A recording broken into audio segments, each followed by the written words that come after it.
అండి. ఈరోజైతే వేడి వేడిగా జొన్న రొట్టె, దీంట్లోకి మటకాయల కర్రీ చాలా బాగుంటుంది. అలాగే పప్పుచారు, ఇది పాలకూర పప్పుచారు అండి. అలాగే పాలకూర పప్పు కూడా చేసినాను. అలాగే వేడి వేడి అన్నం అయితే ఇప్పుడే చేసినానండి. చాలా పొగలు అవుతుంది.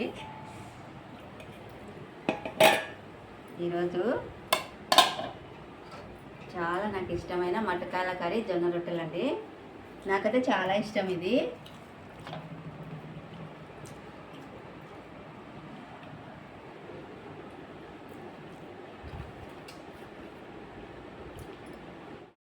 ఈరోజు మటకాయల కర్రీ పల్లెటూరు స్టైల్ చేసినానండి. పల్లెటూరులో ఇట్లనే చేస్తారు, కొద్దిగా ధనియాల పొడి కొట్టేస్తారు, ఏం వేయరు, కానీ చాలా టేస్ట్గా ఉంటుంది. ఇందుకో మళ్ళా రుచిగా ఉంటుంది. అట్లా చేస్తున్నానండి. ఈరోజు అదే టేస్ట్ వచ్చింది. వంటలు సూపర్గా కుదిరినాయి. మా వీడియో నచ్చితే లైక్ చేయండి, షేర్ చేయండి. బాయ్.